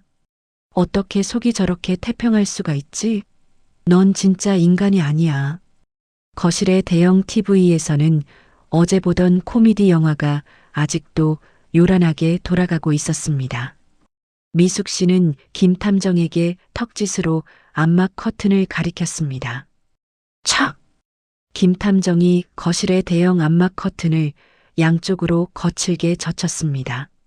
순간 5년 동안 별장 안의 어둠에만 익숙해져 있던 거실로 눈부신 오후의 햇살이 폭포수처럼 쏟아져 들어왔습니다. 눈부셔. 희진이야? 왜 벌써 왔어? 나 아직 졸린데. 햇빛에 눈이 부신 태성 씨가 손등으로 눈을 가리며 짜증 섞인 목소리로 웅얼거렸습니다. 그는 소파에서 뒤척이며 게으른 하품을 쩍 하고 내뱉었죠. 미숙 씨는 소파 앞 탁자에 놓인 리모컨을 집어들고 TV 전원을 꺼버렸습니다. 갑작스러운 정적. 시끄러운 영화 소리가 사라지자 태성 씨는 이상한 낌새를 느끼고 부스스 눈을 떴습니다. 아씨, 누구? 헉! 개슴츠레하게 눈을 뜬 태성 씨의 시야에 들어온 것은 애교 많은 내연녀 희진이 아니었습니다. 검은 정장을 말끔하게 차려입고 팔짱을 낀 채 자신을 저승사자처럼 내려다보고 있는 여자. 지난 5년간 꿈에서조차 마주치기 싫었던 그의 본처, 윤미숙이 서 있었던 것입니다. 태성 씨의 두 눈이 당장이라도 튀어나올 듯 커졌습니다. 그는 마치 귀신이라도 본 사람처럼 엉덩방아를 찌우며 소파 구석으로 물러섰습니다. 미숙이, 네가 어떻게 여기에? 아, 귀신이다. 태성 씨는 사시나무 떨듯 몸을 사시나무 떨듯 떨며 쿠션을 끌어안았습니다. 자신이 죽은 줄 알고 장례까지 치른 아내가 갑자기 나타났으니 그 충격은 심장마비를 일으킬 수준이었죠. 숨을 헐떡이며 얼굴이 하얗게 질린 태성 씨를 보며 미숙 씨는 아주 천천히 그리고 우아하게 소파 앞 탁자에 걸터 앉았습니다. 왜 그래 여보? 마누라가 무덤에서 돌아온 남편 얼굴 좀 보러 왔는데 반갑지도 않아? 하긴 바다 깊은 곳 용궁에 계셔야 할 분이 산꼭대기 별장에서 산낙지를 씹고 계시니 귀신은 내가 아니라 당신이네. 미숙 씨의 나지막하고 서늘한 목소리가 거실에 울려 퍼졌습니다. 그제야 태성 씨는 눈앞에 미숙 씨가 귀신이 아니라 현실이라는 것을 깨달았습니다. 하지만 현실이라는 것이 뼈저리게 느껴질수록 공포는 배가 되었습니다. 그게 여보, 오해야. 내 말 좀 들어봐. 내가 다 설명할 수 있어. 나는 사실. 태성 씨가 덜덜 떨리는 손을 비비며 변명을 늘어놓으려던 찰나였습니다. 찰싹? 미숙 씨의 매서운 소나기가 허공을 가르며 태성 씨의 두툼한 뺨을 후려쳤습니다. 얼마나 세게 때렸는지 거실 전체에 파열음이 메아리칠 정도였죠. 태성 씨는 비명도 지르지 못한 채 소파 위로 나동그라졌습니다. 입술이 터져 시뻘건 피가 맺혔지만 미숙 씨는 눈 하나 깜빡하지 않았습니다. 입 닥쳐. 어디서 감히 그 주둥아리를 함부로 놀려. 당신이 싼 똥 치우느라 내 손이 어떻게 망가졌는지 알아? 5년이야. 5년 동안 나는 당신이 남긴 그 더러운 빚 갚느라 하루에 4시간도 못 자고 김치를 버무렸어. 그런데 당신은 여기서 초장 찍어 먹으며 팔자 좋게 살을 찌워. 미숙 씨의 목소리는 높지 않았지만 그 안에는 화라산처럼 끓어오르는 5년치의 분노가 압축되어 있었습니다. 태성 씨는 뺨을 부여잡은 채 짐승처럼 웅크리고 바들바들 떨 뿐 감히 눈도 마주치지 못했죠. 여보, 살려줘. 내가 잘못했어. 내가 잠깐 미쳤었나 봐. 나 한 번만 용서해줘. 그 보험금 10억 나오면 내가 다 당신 줄게. 진짜야. 태성 씨가 무릎을 꿇고 싹싹 빌기 시작했습니다. 돈이 최고인 줄 아는 그는 이 상황에서도 10억 타령을 하고 있었습니다. 그 찌질하고 비열한 모습에 미숙 씨는 헛웃음을 터뜨렸습니다. 10억? 아, 당신이 5년 동안 이 골방의 쥐새끼처럼 처박혀서 기다리던 그 돈 말이지? 그래, 당신이 희진이랑 짜고 친 고스톱인 건 나도 잘 알아. 그런데 여보, 당신 참 불쌍해서 어쩌나. 당신이 그렇게 믿고 의지하던 그 여자, 그리고 당신 친동생 같은 상우 말이야. 미숙 씨의 입에서 상우와 희진의 이름이 나오자 태성 씨의 고개가 번쩍 들렸습니다. 그것들이 당신한테 얼마나 끔찍한 짓을 준비하고 있는지 당신은 꿈에도 모르고 있었지? 미숙 씨는 곁에 서 있던 김 탐정에게 손짓했습니다. 김 탐정은 말없이 준비해온 노란 서류 봉투를 태성 씨의 얼굴 앞에 툭 던졌습니다. 봉투가 바닥에 떨어지며 그 안에 들어있던 A4 크기의 사진들이 카펫 위로 주르륵 쏟아졌습니다. 사진을 내려다보던 태성 씨의 눈동자가 격렬하게 지진을 일으키기 시작했습니다. 그의 눈앞에 펼쳐진 것은 자신이 그토록 믿었던 뇌세적인 내연녀. 희진이 핏줄인 사촌 동생 상우와 입술을 비비며 껴안고 있는 노골적인 사진들이었습니다. 그것도 한 장이 아니라 고급 레스토랑에서 손을 잡고 있는 사진, 모텔 주차장으로 들어가는 사진 등 아주 다양하고도 치명적인 증거들이었죠. 이게 대체 뭐야? 상우 이 새끼가 왜 희진이랑? 태성 씨의 얼굴이 공포에서 극도의 배신감으로 붉게 달아올랐습니다. 그는 부들부들 떨리는 손으로 사진들을 주워 담으며 현실을 부정하려 애썼습니다. 하지만 미숙 씨의 일격은 여기서 끝이 아니었습니다. 김 탐정님, 우리 남편 귀가 좀 먹은 것 같으니까 스피커 볼륨 좀 최대로 키워줘요. 김 탐정이 스마트폰을 조작하자 거실 탁자 위에 놓인 블루투스 스피커에서 어젯밤의 도청, 녹음 파일이 고음질로 흘러나오기 시작했습니다. 자기야, 보험금 나오면 그 늙은이는 어떻게?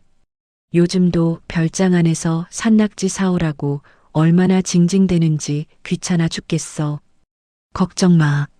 내가 아는 선배 중에 지방에서 폐쇄병동 정신병원 하는 원장이 있거든. 무연고자라고 하고 거기 확 집어넣어버리면 끝이야. 주민등록도 말소된 죽은 사람을 누가 찾아? 스피커에서 흘러나오는 상우의 비열한 목소리와 희진의 곁에 섞인 비웃음. 그것은 태성 씨의 심장에 수십 개의 비수를 꽂아 넣는 것과 같았습니다. 폐쇄병동 정신병원, 주민등록도 말소된 죽은 사람. 태성 씨는 그 자리에 털썩 주저앉아 멍하니 스피커만 바라보았습니다. 그는 그제야 자신이 어떤 상황에 처해 있는지 완벽하게 깨달았습니다. 10억을 타면 새 인생을 살 줄 알았는데 자신은 그저 사촌 동생과 내연녀의 배를 불려주기 위해 이용당한 돈 나오는 유령에 불과했던 것입니다. 돈이 나오는 순간 자신은 햇빛 한 번 못 보는 정신병원에 평생 갇혀 짐승처럼 죽어갈 운명이었죠. 아, 이 개자식들. 상우 이 배은망덕한 새끼. 희진이 이 뱀 같은 년. 태성 씨가 머리채를 쥐어뜯으며 짐승 같은 괴성을 질렀습니다. 핏대가 선 그의 목에 시퍼런 핏줄이 붉어져 나왔습니다. 그는 당장이라도 밖으로 뛰쳐나가 두 사람을 찢어 죽일 듯이 날뛰기 시작했죠. 자신이 버린 본처 앞에서 자신이 믿었던 내연녀와 혈육에게 철저히 버림받고 사냥당할 뻔했다는 비참함. 그 지독한 모멸감이 태성 씨의 남은 이성을 산산조각 내버렸습니다. 미숙 씨는 팔짱을 낀 채 미쳐 날뛰는 남편의 꼴을 차갑게 내려다보았습니다. 동정심 따위는 먼지 한 톨만큼도 생기지 않았습니다. 오히려 그 꼴불견에 속이 다 시원해지는 듯했죠. 그래, 발악해라. 평생 내 등골 빼먹으며 기고만장하던 놈이 내가 친 덫에 내가 걸려 허우적대는 꼴을 보니 아주 10년 묵은 체증이 다 내려가네. 하지만 박태성, 아직 끝난 게 아니야. 무대는 이제부터 내가 세팅할 테니까. 여보, 그만 발광하고 내 말 들어. 미숙 씨의 단호한 명령에 씩씩거리던 태성 씨가 흠칫하며 동작을 멈췄습니다. 당신이 지금 뛰쳐나가 봤자 법적으로 당신은 세상에 없는 사람이야. 주민등록번호도 없는 유령이 경찰서에 가서 사기당했다고 신고할래? 아니면 상우놈 멱살을 잡을래? 당신은 이미 그 두 인간의 완벽한 꼭두각시라고. 미숙 씨의 팩트 폭격에 태성 씨는 꿀먹은 벙어리가 되었습니다. 그녀의 말이 100번 1000번 맞았기 때문입니다. 절망에 빠진 태성 씨의 두 눈에 눈물이 그렁그렁 맺혔습니다. 이제 그가 매달릴 곳은 자신을 찾아낸 그토록 무시하고 버렸던 본처 미숙 씨뿐이었습니다. 미숙아, 제발 나 좀 살려줘. 나 이대로 정신병원에 끌려가긴 싫어. 내가 하라는 대로 다 할게. 제발. 태성 씨가 미숙 씨의 바짓가랑이를 붙잡고 바닥에 엎드려 통곡하기 시작했습니다. 미숙 씨는 구두굽으로 바닥을 탁 치며 차갑게 미소 지었습니다. 완벽하게 길들여진 사냥개가 준비된 순간이었죠. 살고 싶어? 그럼 내가 시키는 대로 해. 지금 당장 당신 핸드폰 들어. 미숙 씨는 핸드폰을 턱으로 가리키며 무겁게 입을 열었습니다. 그 뱀 같은 년놈들, 이 별장으로 당장 다 불러들여. 오늘 여기서 누가 진짜 귀신이 되는지 아주 끝장을 보자고. 태성 씨의 손이 덜덜 떨리며 다급하게 핸드폰 단축 번호를 누르기 시작했습니다. 거실 창밖으로는 어느새 붉은 노을이 짙게 깔리며 다가올 피바람을 예고하는 듯 스산한 바람이 불어오고 있었습니다. 모든 구멍이 막힌 도간에 마침내 탐욕의 눈먼 쥐떼들이 제 발로 걸어 들어올 시간입니다. 붉게 타오르는 저녁 노을이 외곽 별장의 거실 창문을 마치 핏빛처럼 물들이고 있었습니다. 산속의 해는 유난히 짧아 사방은 금세 짙은 어둠 속으로 가라앉았죠.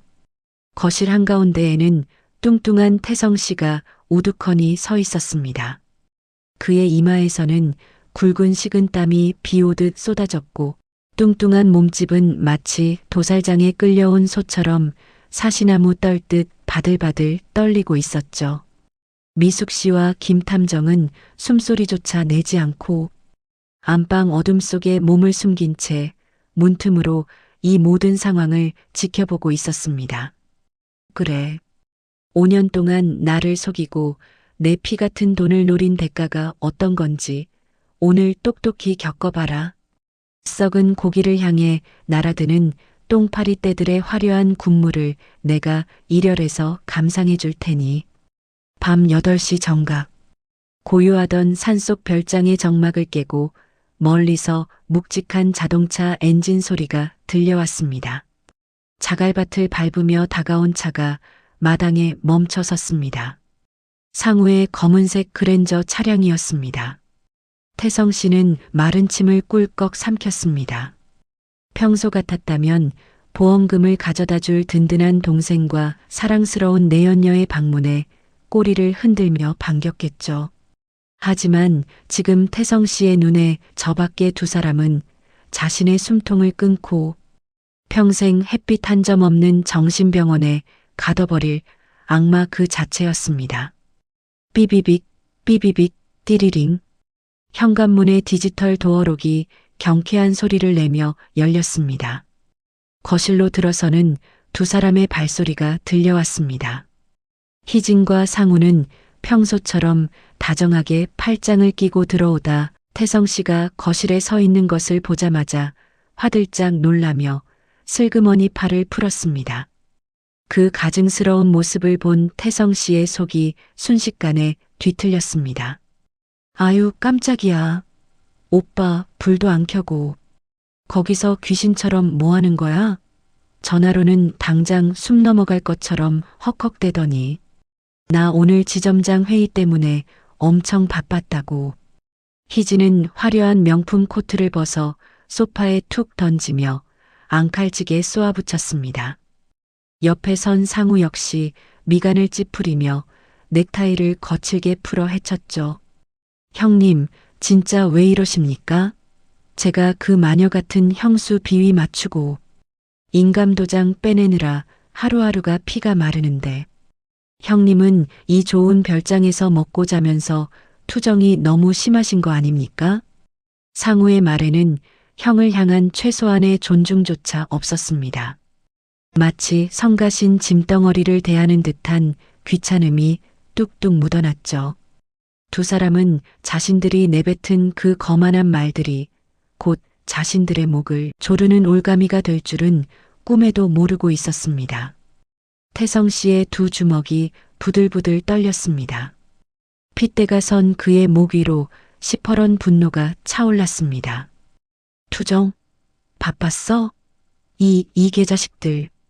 태성 씨의 목소리는 낮고 탁했습니다. 짐승이 으르렁거리는 듯한 그 기괴한 소리에 소파에 앉으려던 희진과 상우의 움직임이 멈칫했습니다. 오빠, 갑자기 왜 이래? 무섭게. 너희들이 인간이냐? 이 쓰레기만도 못한 새끼들아. 참고 있던 태성 씨의 분노가 마침내 활화산처럼 폭발했습니다. 그는 주머니에 쑤셔 박아두었던 구겨진 사진, 뭉치들을 꺼내 희진과 상우의 얼굴을 향해 있는 힘껏 집어 던졌습니다. 차르륵. 마치 눈송이처럼 흩날리며 거실 바닥으로 떨어진 수십 장의 사진들. 그 사진들이 바닥에 나뒹구는 순간 희진과 상우의 얼굴에서 핏기가 싹 가셨습니다. 입술을 비비고 있는 사진, 모텔 주차장에서 껴안고 있는 사진, 자신들의 추악한 미래 현장이 고스란히 담긴 증거들이 눈앞에 펼쳐진 것입니다. 이게 뭐야? 희진의 입술이 파르르 떨렸습니다. 눈동자는 갈 곳을 잃고 지진이라도 난 듯 요동쳤죠. 옆에 있던 상우 역시 넋이 나간 표정으로 바닥의 사진들을 주워들었습니다. 변호사 사무실에서 일하며 온갖 산전수전을 다 겪었다고 자부하던 그였지만 지금 이 순간만큼은 아무런 변명도 떠오르지 않았습니다. 너희들이 나를 속여. 나를 죽은 사람으로 만들어 놓고 내 사망보험금 10억이 나오면 나를 정신병원 폐쇄병동에 집어넣어. 그러고 너희 둘이 하와이로 튀어. 이 짐승만도 못한 것들아. 태성 씨는 거품을 물듯 소리치며 발을 굴렀습니다. 눈물이 범벅된 그의 흉측한 얼굴은 분노로 시뻘겋게 달아올라 있었죠. 어떻게 알았지? 우리가 만나는 걸, 아니 정신병원 얘기까지 이 유령 새끼가 어떻게 아는 거야? 설마 흥신소라도 붙인 건가? 아니야, 이 등신은 한 발짝도 못 나가는 신세인데 그럴 돈도 능력도 없어. 잠시 당황하던 상우의 표정이 이내 싸늘하게 굳어졌습니다. 사진을 바닥에 툭 던져버린 상우는 형을 향한 가식적인 미소를 완전히 지워버렸습니다. 들통난 마당에 더 이상 숨길 것도 연극을 할 필요도 없어진 것이죠. 아? 쥐새끼처럼 처박혀서 숨이나 쉴 것이지 어디서 못된 걸 주워들었네. 상우의 입에서 나온 차가운 한마디에 태성 씨는 귀를 의심했습니다. 무릎을 꿇고 싹싹 빌어도 모자랄 판에 상우는 오히려 비웃음을 흘리며 주머니에 손을 찔러 넣었습니다. 그래서요, 형님. 뭐 어쩌시게? 형님이 억울하면 경찰서에 가서 신고라도 하시게. 하하. 형님은 지금 서류상으로 바다에서 물고기 밥이 된 귀신이에요. 지문도 주민등록증도 없는 완벽한 유령이라고. 옆에서 벌벌 떨고 있던 희진도 상우의 당당한 태도에 금세 이성을 되찾았습니다. 그녀 특유의 도끼와 뻔뻔함이 다시 고개를 쳐들었죠. 그녀는 날카로운 하이힐 굽으로 바닥에 떨어진 자신들의 불륜 사진을 지식이며 태성 씨를 매섭게 쏘아보았습니다. 그래, 까놓고 말해서 늙고 뚱뚱한 오빠랑 나랑 격이 맞는다고 생각해? 오빠는 그저 돈 나오는 지갑이었어. 10억 나오면 조용히 입 다물고 정신병원에 가서 편하게 새끼밥이나 얻어먹어. 그게 살인죄 안 저지르고 오빠를 살려둔 우리의 마지막 배려니까. 적반하장도 유분수지. 도리어 큰 소리를 치는 두 사람의 후안무치함에 태성 씨는 뇌혈관이 터져버린 것만 같았습니다. 평생 남들 위해서 군림하는 줄 알고 떵떵거리며 살았던 그가 가장 밑바닥의 쓰레기 취급을 받으며 조롱당하고 있었습니다. 이 악마 같은 년놈들. 내가 오늘 너희들 명주를 끊고 지옥에 갈 거다. 이성을 잃은 태성 씨가 식탁 위에서 굴러다니던 빈 소주병을 집어들고 상우를 향해 돌진했습니다. 와장창. 소주병이 허공을 가르며 날아갔지만 젊고 날렵한 상우는 고개를 숙여 가볍게 피했습니다. 소주병은 뒤쪽 벽에 부딪혀 산산조각이 났죠. 태성 씨는 그 뚱뚱한 몸을 날려 상우의 멱살을 움켜쥐었습니다. 죽어. 같이 죽자, 이 새끼야. 아, 이 미친 영감이 돌았나? 나 놓으라고. 두 남자가 거실 바닥을 뒹굴며 엉겨붙기 시작했습니다. 상우는 은갈치색 명품 정장이 찢어지는 것도 모른 채 태성 씨의 턱에 주먹을 날렸습니다. 퍽! 하는 둔탁한 소리와 함께 태성 씨의 입술이 다시 한번 터지며 피가 튀었습니다. 하지만 죽기 살기로 덤벼드는 태성 씨의 악력도 만만치 않았죠. 태성 씨는 상우의 목을 조르며 그의 기름진 머리채를 사정없이 쥐어뜯었습니다. 야, 상우 씨, 오빠 미쳤어? 당장 안 나. 기겁한 희진이 달려들어 날카로운 손톱으로 태성 씨의 얼굴을 마구 핥히기 시작했습니다.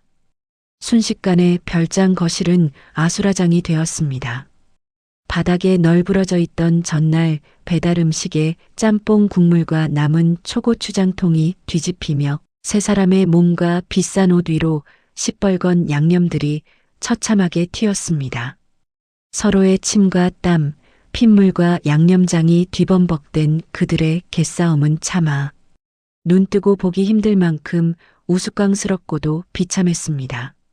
그야말로 탐욕에 눈이 멀어 제사를 갉아먹는 짐승들의 진흙탕 싸움 그 자체였습니다.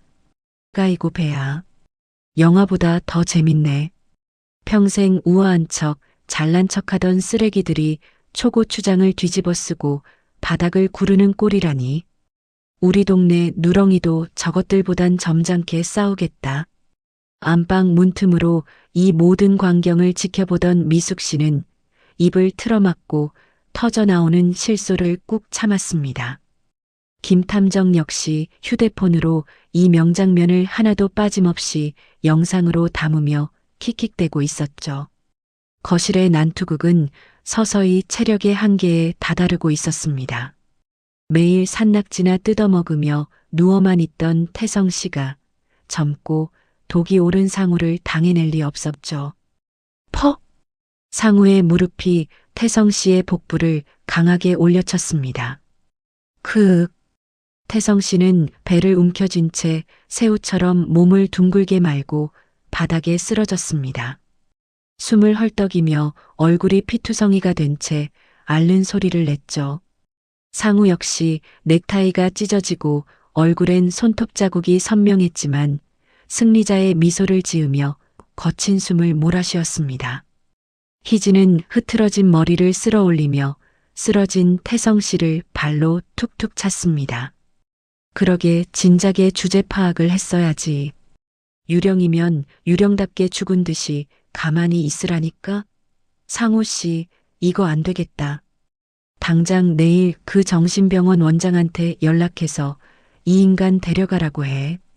10억 나오기 전이라도 당장 치워버려야겠어. 냄새나서 살 수가 없네. 희진의 표독스러운 목소리가 거실을 쩌렁쩌렁 울렸습니다. 상우도 입가에 묻은 피를 닦아내며 악독하게 웃었죠. 하, 맞아요, 자기. 내가 내일 당장 사설 구급차 불러서 이 새끼 꽁꽁 묶어버릴 테니까 걱정 마. 어이구, 불쌍한 우리 형님. 그러게 그 마녀 같은 윤미숙이 피 빨아먹으면서 그냥 살 것이지. 욕심은 더럽게 많아가지고. 자신들의 완전한 승리를 확신한 두 악당이 태성 씨를 내려다보며 낄낄거리고 있던 바로 그 순간이었습니다. 기익. 그동안 굳게 닫혀있던 안방문이 아주 느리고 무겁게 열리기 시작했습니다. 그리고 짙은 어둠 속에서 누군가의 또렷한 발소리가 거실을 향해 천천히 한 걸음씩 걸어 나왔습니다. 또각, 또각, 또각. 바닥을 울리는 차가운 구두 소리. 그 소리에 놀란 희진과 상우의 고개가 동시에 안방 쪽으로 획 돌아갔습니다. 짝, 짝, 짝. 어둠을 뚫고 등장한 사람은 다름 아닌 머리끝부터 발끝까지 단정하고 우아한 정장 차림의 미숙 씨였습니다. 그녀는 아주 여유로운 표정으로 느릿느릿 박수를 치며 거실 한가운데로 걸어 나왔습니다. 그녀의 뒤에는 카메라를 든 김 탐정이 듬직하게 버티고 섰죠. 아주 훌륭해. 눈물 없이는 볼 수 없는 한 편의 막장 드라마를 여기서 다 보네. 미숙 씨의 서늘하면서도 경쾌한 목소리가 거실에 울려 퍼졌습니다. 그 순간 희진과 상우는 자신들의 심장 박동이 완전히 멎어버리는 듯한 착각에 빠졌습니다. 눈앞에 나타난 윤미숙. 이 모든 사기극의 가장 완벽한 피해자이자 절대 이 별장의 존재를 알아서는 안 될 단 한 사람. 상우의 눈동자가 당장이라도 튀어나올 듯 커졌고 입술은 파랗게 질려 달달 떨렸습니다. 방금 전까지 기고만장하던 그 악독한 기세는 온데간데 없이 거대한 뱀 앞에 선 한 마리 개구리처럼 얼어붙고 말았습니다. 형수? 님? 여기가 어떻게? 상우의 입에서 더듬거리는 쇳소리가 새어나왔습니다.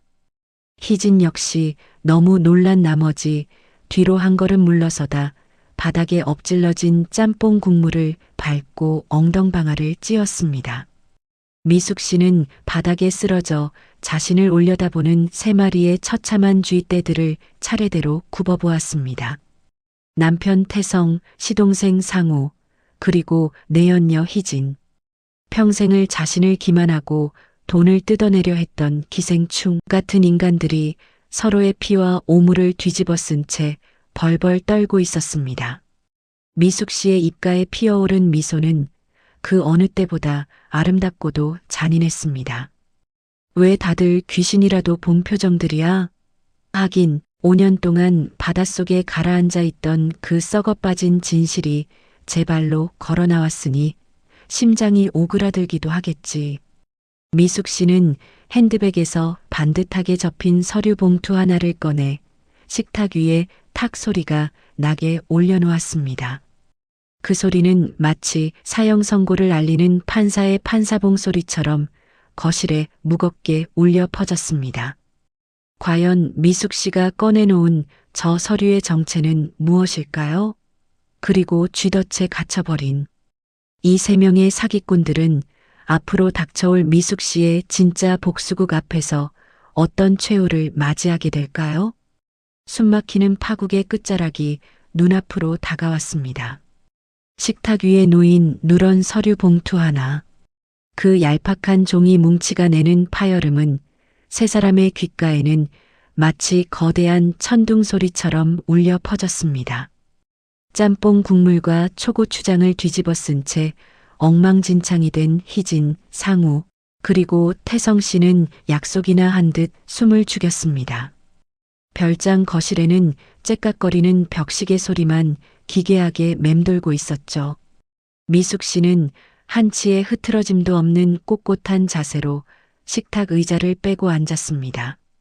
그리고는 가방에서 우아하게 안경을 꺼냈으며 벌벌 떨고 있는 세 사람을 향해 턱짓을 했습니다. 뭘 그렇게 넋을 놓고 서 있어? 궁금하면 열어봐. 너희들이 그토록 목을 매던 10억짜리 티켓보다 훨씬 더 비싸고 귀한 서류니까. 미숙 씨의 서늘한 명령에 가장 먼저 움직인 것은 변호사 사무장 상우였습니다. 그는 덜덜 떨리는 손을 뻗어 조심스럽게 봉투의 입구를 열었습니다. 봉투 안에서 꺼낸 두꺼운 서류 뭉치 맨 앞장에는 크고 굵은 궁서체로 이렇게 적혀 있었습니다. 특수사기 및 보험사기 미수 사문서 위조 고발장. 글자를 읽어 내려가던 상우의 동공이 미친 듯이 흔들렸습니다. 고발장 뒤로는 아까 태성 씨가 집어 던졌던 불륜 현장 사진들의 선명한 컬러 복사본, 희진의 목소리가 담긴 도청 녹취록 문서, 그리고 미숙 씨 몰래 빼돌리려 했던 생명보험 수익자 변경 서류들이 차곡차곡 철해져 있었습니다. 가장 완벽한 범죄 증거 세트였죠. 형수님, 이게 뭡니까? 고발장이라니요. 우린 아직 보험금을 타지도 않았습니다.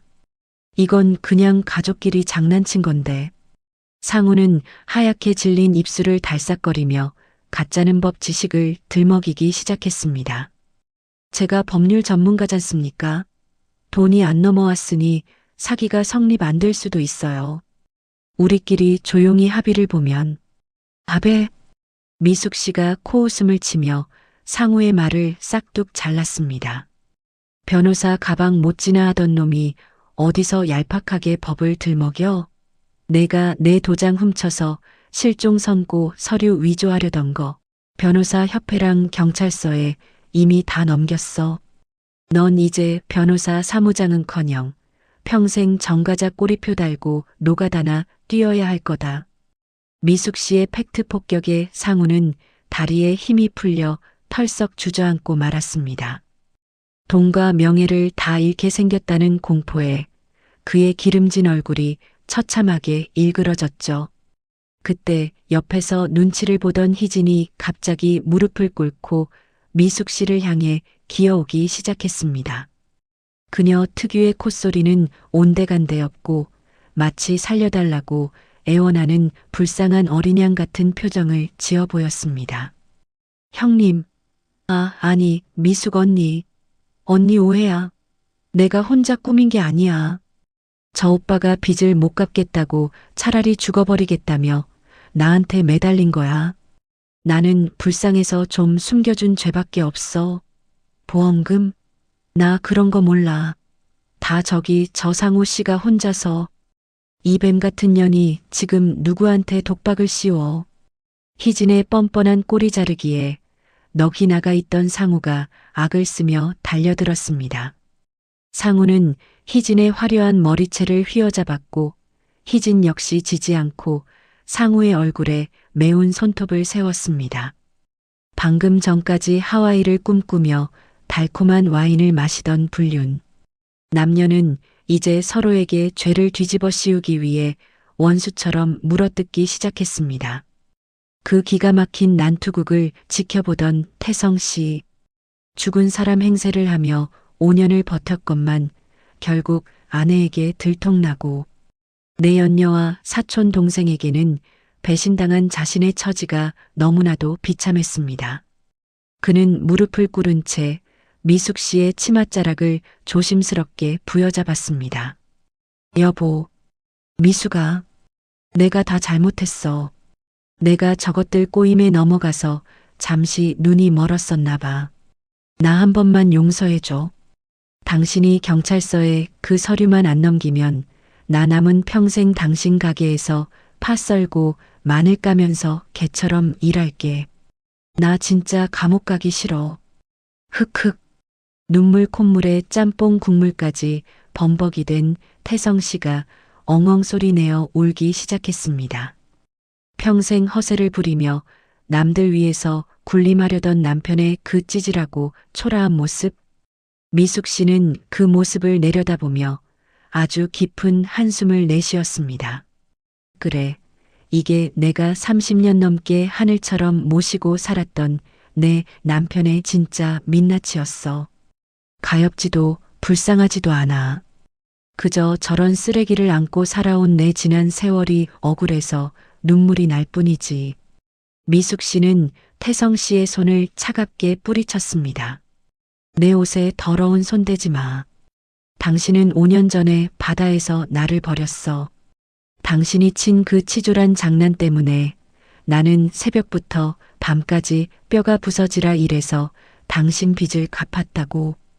이제 와서 내 치맛자락을 붙잡아? 당신은 감옥 가는 게 무서운 게 아니야. 그냥 다시 가난해지는 게 무서운 거지.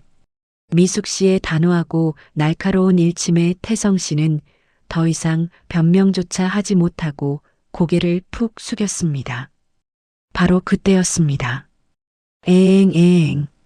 깊은 산속의 정막을 찢어버릴 듯한 날카로운 사이렌 소리가 들려왔습니다. 한 대가 아니었습니다.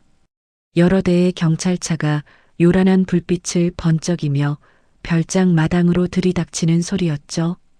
미숙 씨의 눈짓을 받은 김 탐정이 주머니 속 스마트폰으로 산 아래 대기시켜둔 경찰들에게 진입 신호를 보낸 직후였습니다. 거친 브레이크 소리와 함께 자동차 문이 열리고 닫히는 소리, 무장한 경찰들이 우르르 몰려오는 무거운 발소리가 현관문 밖에서 들려오기 시작했습니다. 왔네. 내 파티의 진짜 불청객들. 미숙 씨가 손목시계를 내려다보며 우아하게 미소 지었습니다. 경찰이 도착했다는 사실을 깨달은 세 사람은 완전히 패닉에 빠졌습니다. 상우는 덜덜 떨며 뒷베란다 쪽으로 도망치려 했지만 바닥에 흥건한 초고추장을 밟고 뒤로 발라당 넘어지며 뇌진탕이 걸릴 뻔했습니다.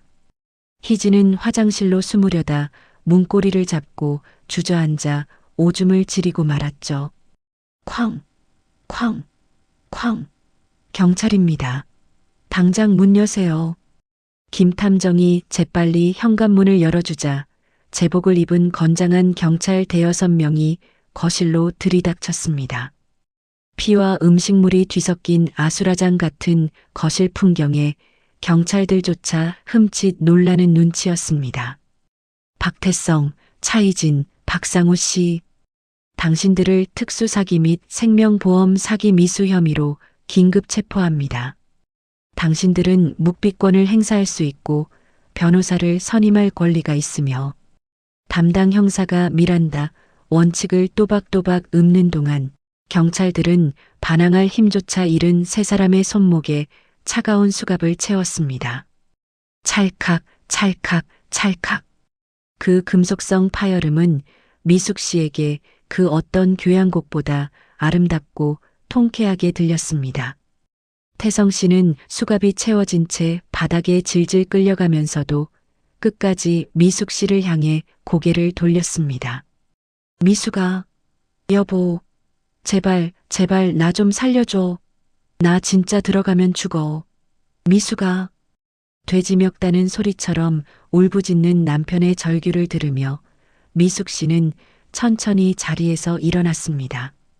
그녀는 뚜벅뚜벅 걸어가 경찰에게 양해를 구하고 태성 씨의 앞에 쪼그려 앉았습니다. 태성 씨, 5년 만에 처음으로 여보가 아닌 그의 이름을 불렀습니다. 감옥 가서 콩밥 먹으면 그 좋던 산낙지 생각도 안 날 만큼 건강해질 거야. 그리고 이건 내가 당신한테 주는 마지막 선물이야. 미숙 씨는 핸드백에서 반듯하게 접힌 종이 한 장을 꺼내 찢어진 태성 씨의 바지 주머니 속에 푹 찔러 넣어 주었습니다.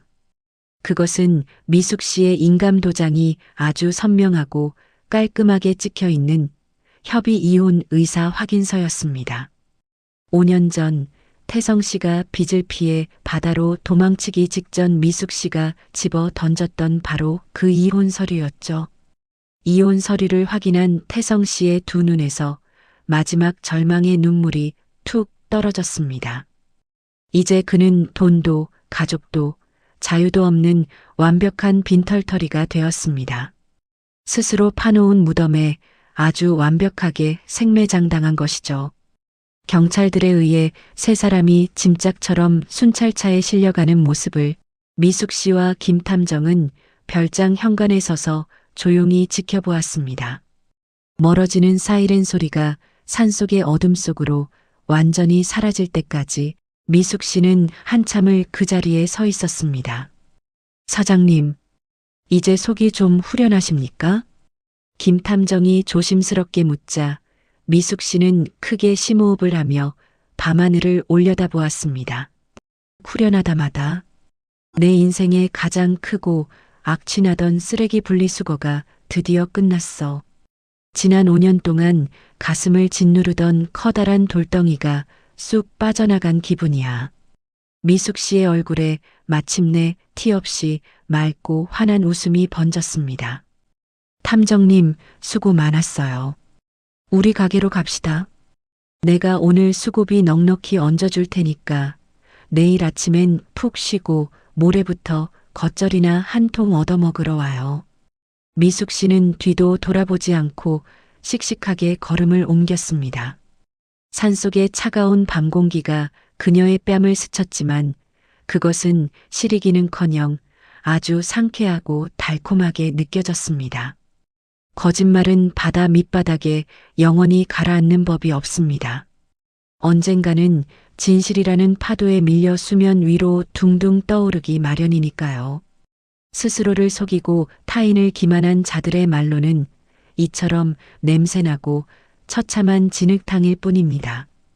이제 미숙 씨 앞에는 거짓도 빚도 없는 진짜 그녀만의 찬란한 두 번째 인생이 기다리고 있었습니다. 이번 이야기는 어떠셨나요?